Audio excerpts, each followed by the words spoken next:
Halleyho kométu pozorovali už v roku 240 pred Kristom čínsky, neskôr babylonskí aj perskí astronómovia. Kométa na nočnej oblohe vyvolávala v ľuďoch odpradávna pocit, že ide o znamenie. Najbližšie nás navštívi v roku 2061.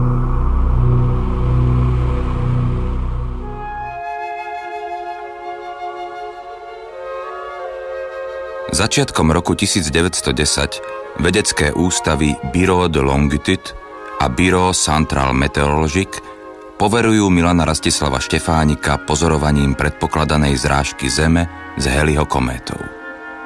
Francúzske vedecké inštitúcie mu však zároveň odoprú finančnú podporu so zdôvodnením, že je cudzinec. Štefánik preto žiada o francúzske občianstvo. Dostane ho až v júli 1912, vyše roka potom, čo Halleyho kométa prejde popred Slnko.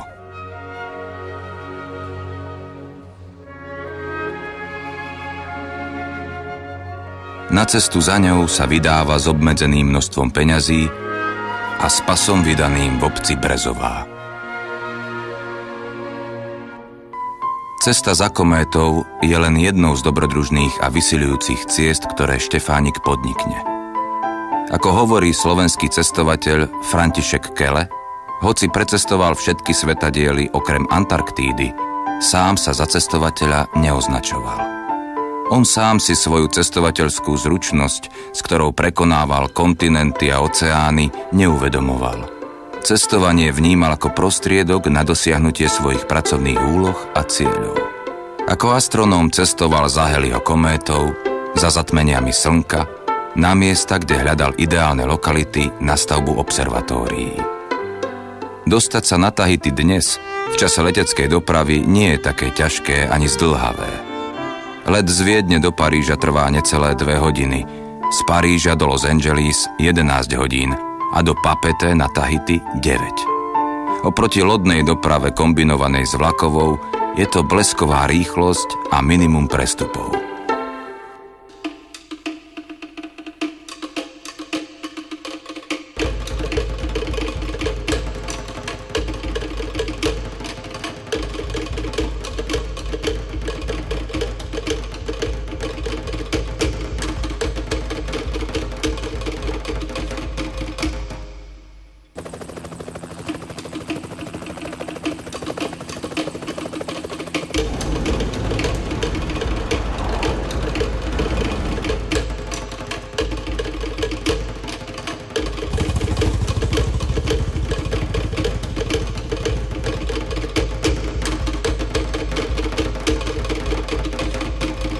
A prečo si Štefánik vybral práve Polynéziu?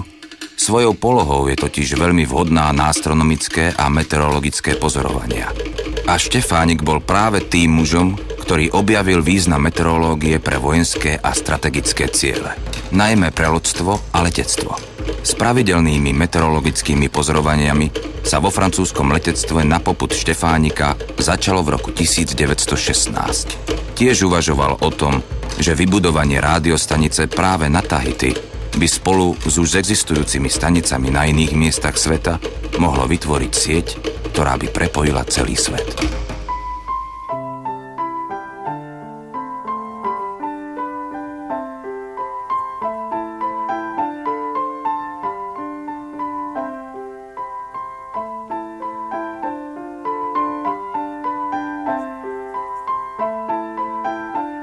Štefánikova cesta na Tahiti začína v Paríži, pokračuje do Cherbourgu, odkiaľ sa vydáva 12. marca 1910 na lodi George Washington na 7-dňovú plavbu do New Yorku.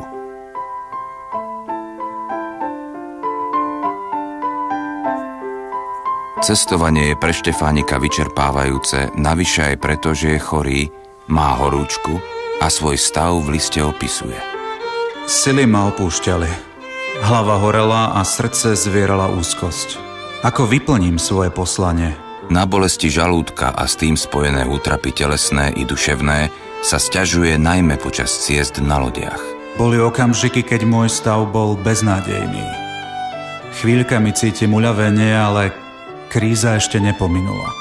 Mizerné stravovanie počas celého môjho študentského a parížského života na jednej strane, trvalá úzkosť, starosť na druhej, otriasli môjim organizmom menovite zažívacím ústrojenstvom.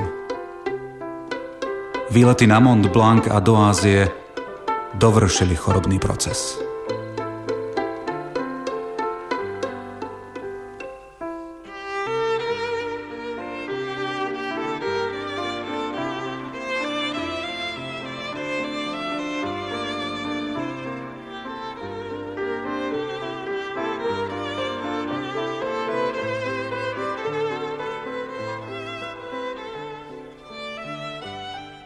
Štefánik mal pylorickú stenózu, teda zúženie zvierača žalúdka. Toto ochorenie postihuje osoby astenického typu a jeho vonkajšie prejavy majú súvislosť s dlhodobou psychickou a fyzickou námahou a stresom. Prejavovať sa môže napríklad aj omdlievaním vo vypätých situáciách. Neskôr bude v súvislosti s touto chorobou operovaný v Paríži a viackrát hospitalizovaný.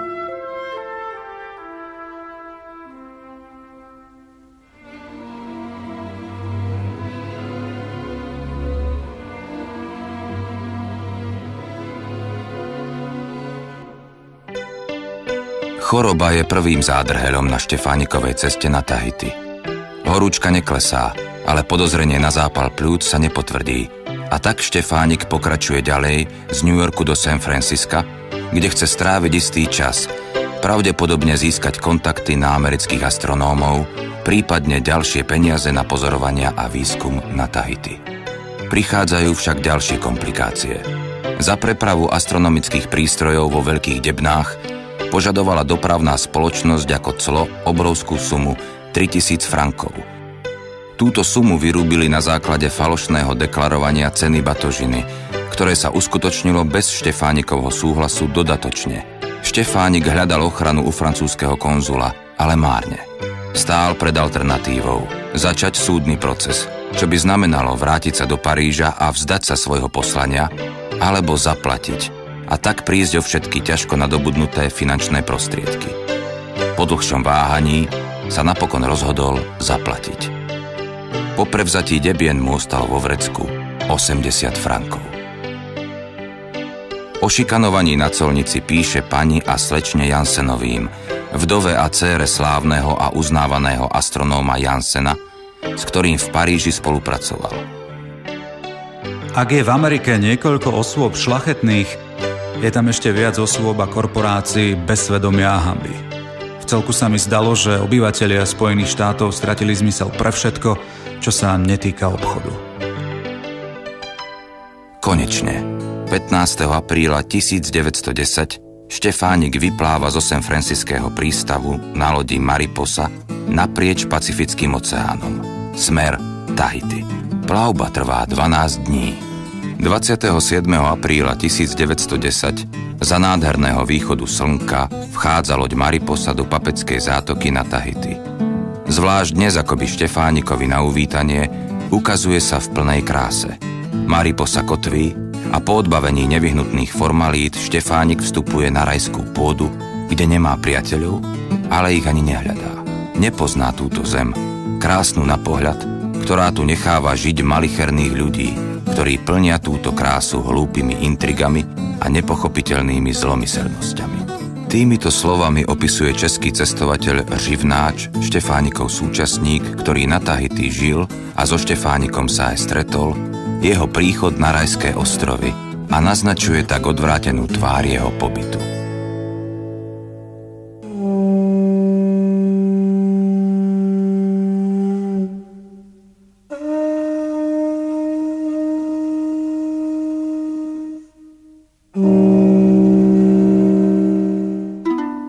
Štefánika prívetivo prijíma miestny guvernér a ubytuje ho v úradnej budove. Štefánik podľa úradných správ očakáva, že nájde moderne zariadenú meteorologickú stanicu. Na Tahiti nie je žiadna meteorologická stanica. Celú meteorológiu predstavuje barometer a teplomer v byte vojenského farmaceuta. Ako vedec vytýka guvernérovi nezrovnalosti medzi úradnými správami a skutočnosťou. Z tohto priamého a oprávneného vystúpenia Štefánika vzniká konflikt medzi ním a tahitskou vládou. Vrelé prijatie sa rýchlo mení na chladný úradný styk. Guvernér odvoláva robotníkov zo stavby observatória a Štefánik je nútený dostavať ho sám. A musí sa ponáhľať. Na Tahiti dorazil 27. apríla a Halleyho kométa, kvôli ktorej sem cestoval, bude prechádzať popred slnko už o 3 týždne. Pomoc nachádza u miestneho šéfa verejných prác, pána Keroualta, ktorý mu z osobnej sympatie pomáha so stavbou observatória napriek zákazu.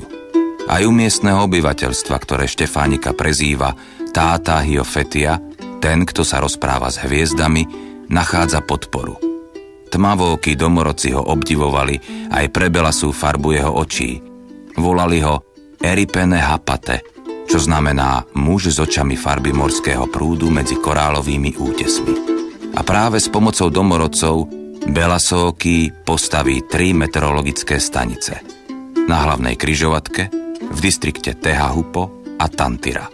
Ich obsluhu zverí riaditeľom distriktov.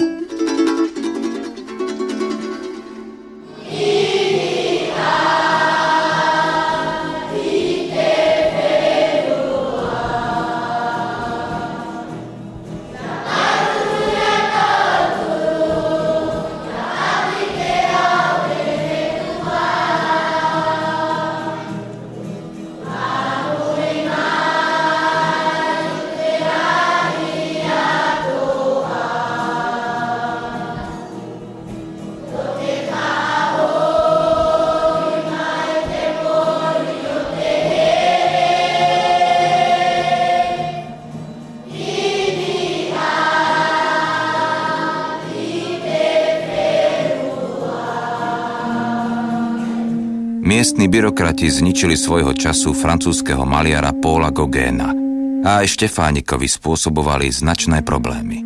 Jeho snaha získať pozemok pod observatóriom či povolenie na stavbu domu bola márna.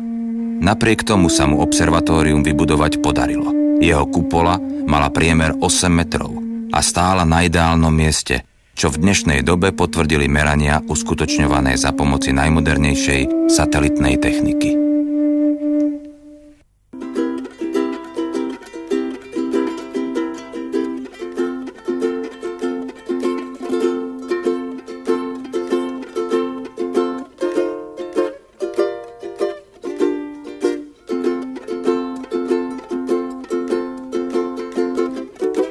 Vo februári roku 2009 sa uskutočnila expedícia s názvom Stupaj. Jej 6 členov sa plavilo na prenajatom katamaráne po ostrovoch francúzskej Polynézie v stopách Milana Rastislava Štefánika. Hlavným cieľom bol ostrov Tupaj. Ostrov, ktorý údajne kúpil Štefánik s cieľom vybudovať na ňom slovenskú kolóniu. Plavbu inicioval kapitán František Semrat. Plaviť sa francúzskou Polynéziou bol jeho sen. Roland Téke pridal myšlienku vylodenia sa na ostrove Tupaj 100 rokov po Štefánikovi a natočil záznam z expedície. Ďalšími členmi expedície boli Pavel Zit, Marian Porvazník, Martin Dušanič a Roman Mikulovský.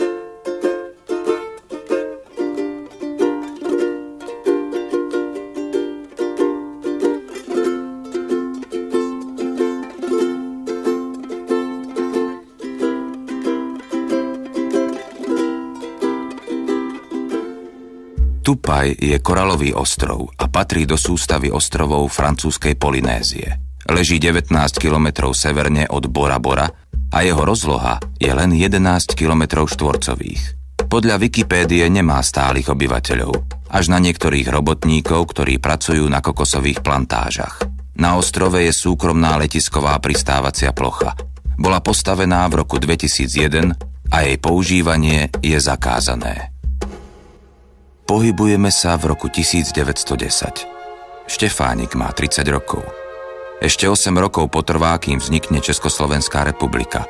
Slovensko je súčasťou Rakúsko-Uhorska. Ak v tom čase porovnávame počet Slovákov v mestách, najviac ich žije a pracuje v Budapešti. Na druhom mieste je po mohutných prisťahovaleckých vlnách koncom 19. a začiatkom 20. storočia americký Pittsburgh. Slováci tu pracujú väčšinou v baniach a železiarniach. Štefánik sa zaujímal o život krajanov v Amerike. Veľmi ľutoval tých, ktorí musia pracovať v baniach a železiarniach. Myslel si, že jeho rodáci sú stvorení na prácu vonku v prírode, obrábať pôdu. Hovoril, že by rád našich ľudí presídlil na farmy.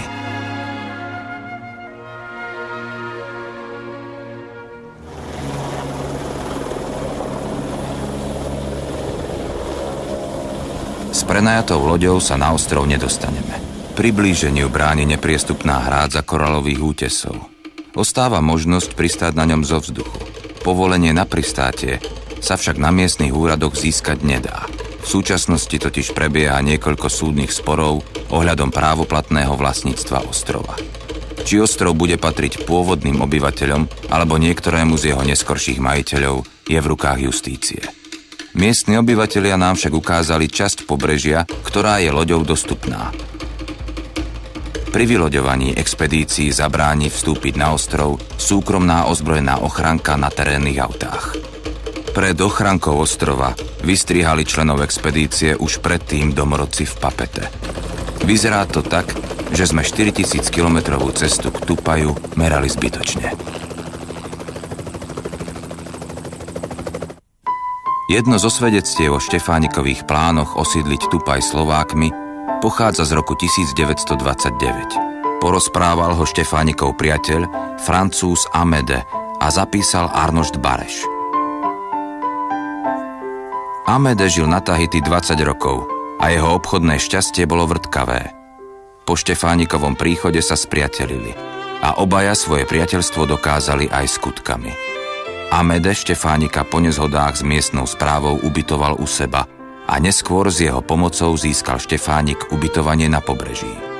Tiež vybavil, aby štátne pozemky, na ktorých bolo observatórium, rezervovali pre tento účel. Štefánik priateľa nabáda, aby kúpil celý ostrov Tupaj a Amede potvrdzuje, že ho chcel kolonizovať Slovákmi. Zdalo sa to vtedy také utopistické, spomína Amede, a dodáva, že on mal pocit, že Štefánik sem chcel presťahovať svoju rodnú dedinu Košariská a dostať ju tak z rúk Maďarov. Kúpa ostrova sa aj uskutočnila. Podľa jedného zo zdrojov ju kúpila spoločnosť Société Parisien d'Exportation a d'Importation.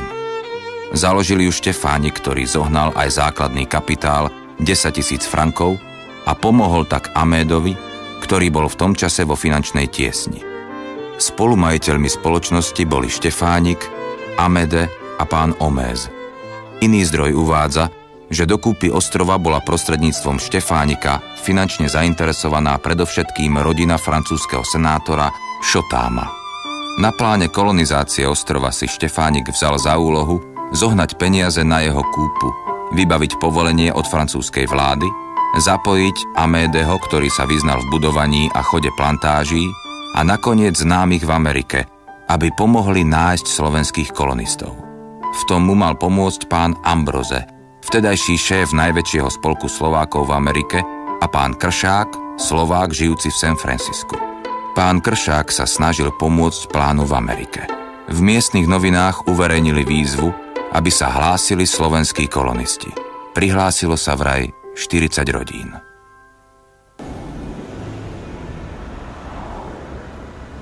Po neúspešnom vylodení sme v Papete strávili 2 dni. Je prekvapujúce, že toto mesto je moderné, francúzske a pulzujúce. Navštívili sme pamätník Štefánika na hore Faere, na mieste, kde pravdepodobne budoval svoje observatórium. Postupne sa zničilo, schátralo, rozobrali ho. Dnes na jeho mieste stoja tieto rodinné domy.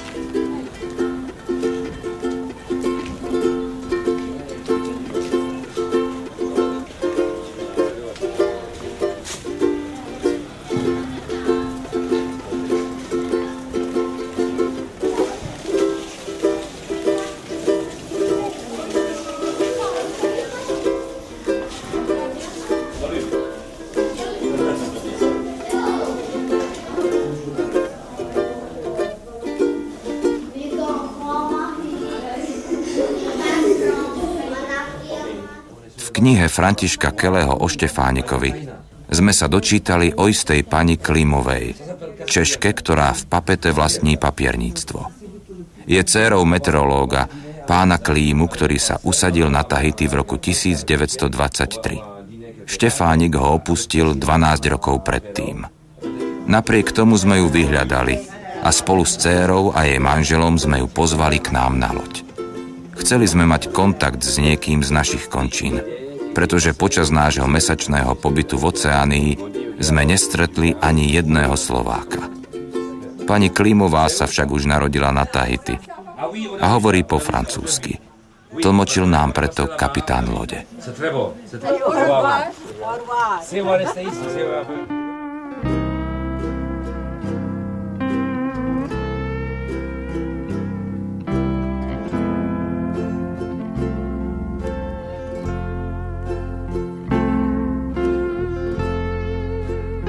Francúzski jachtári v Maríne v Papete bývajú zväčša na svojich plachetniciach.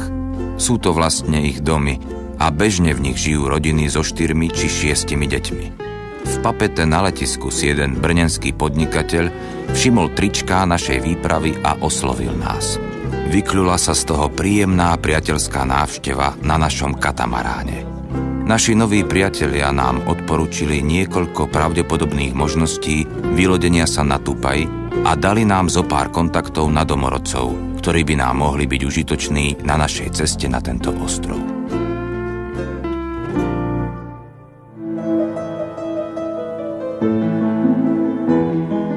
Jeden z nich nás pozval k sebe na návštevu. Volal sa Tama, žil na ostrove Taha, mal syna Tamahu a motorový čln Yamahu. Keď sme od domorodcov vyzvedali, ako sa dá na ostrov dostať a kto tam žije, dostávali sme iba vyhýbavé odpovede. Po porade sa kapitán našej lode rozhodol pre riskantný kúsok. Pokúsime sa k Tupaju priblížiť čo najbližšie loďou. Keďže sa na jeho brehoch kvôli koralovým útesom nedá kotviť, jeden člen našej posádky opustí loď a pripútaný k plávacej doske naň dopláva a symbolicky vstýči slovenskú vlajku.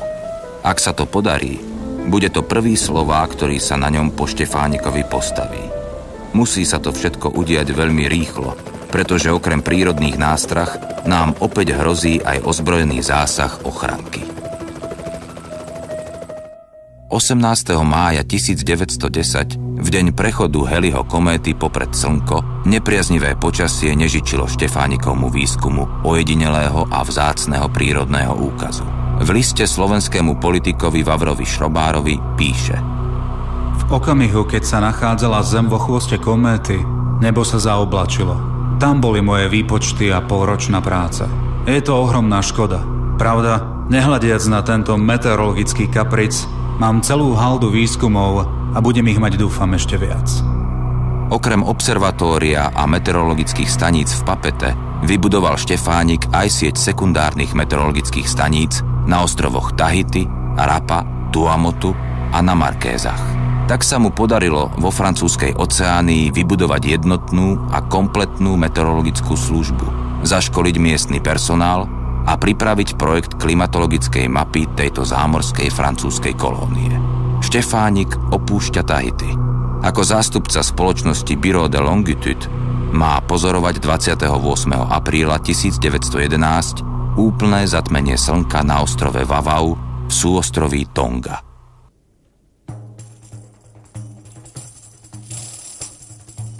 Pred druhým, už naplánovaným a na lodi prerokovaným útokom na Tupaj vstávame skoro ráno.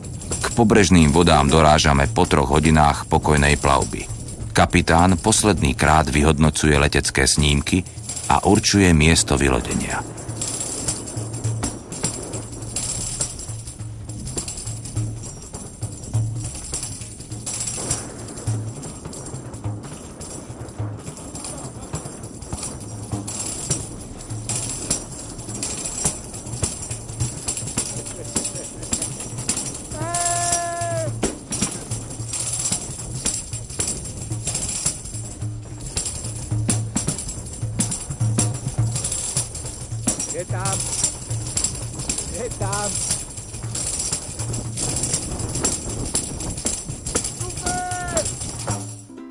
Dokázali sme to. Prvá slovenská stupaj na ostrove, takmer po 100 rokoch od Štefánika.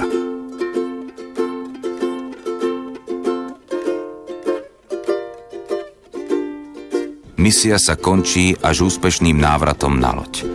Zdvíha sa vietor a od východu sa blížia ťažké búrkové mraky. Za ustavičného boja s príbojovými vlnami sa blížime ku kraju útesu. Z posledných síl dorážame k lodi.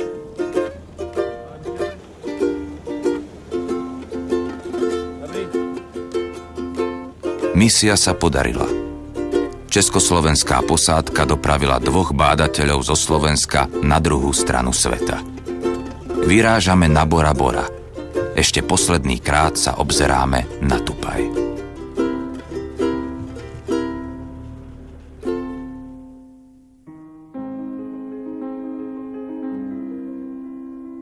Milan Rastislav Štefánik, legendárny politik, astronóm a vojenský letec, ktorý sa významne podieľal na vzniku Československa, sa narodil 21.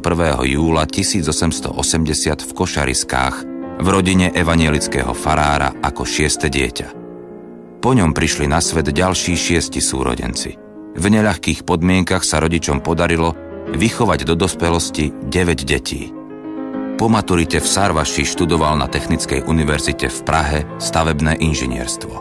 O mnoho viac ho však priťahuje astronómia a preto prestupuje na Karlovu univerzitu. Roku 1904 po promócii za doktora filozofie sa vybral za vedeckou kariérou do Paríža. Dňa 18. decembra 1911 udelila Milanovi Rastislavovi Štefánikovi Francúzska akadémia vied prestížnu Waldovú cenu. 2000 frankov, dnes porovnateľný obnos so 4000 eurami, sa udeľuje pánu Štefánikovi za jeho neoceniteľné pozorovania v observatóriu na Mont Blancu. Za to, že na vlastné náklady založil observatórium na Tahiti a pozoroval prechod Halleyho kométy a posledné zatmenie slnka na ostrovoch Tonga. V septembri roku 1990 bola v centrále Medzinárodnej astronomickej únie pre malé planéty zaregistrovaná pod číslom 4573 planéta s menom Štefánik.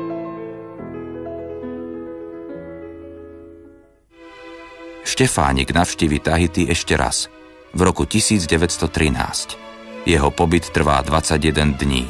Cieľom jeho cesty však už nie je vedecké pozorovanie, ale dôležité politické a vojenské poslanie. V roku 1914 vypukne Prvá svetová vojna a na myšlienku kolonizovania koralových ostrovov Slovákmi už nebude viac čas. Ale to už je iný príbeh Milana Rastislava Štefánika, generála francúzskej armády a osobnosti, ktorá mala za úlohu presadiť v Európe a USA myšlienku vzniku samostatnej Československej republiky. Túžba sa stala realitou.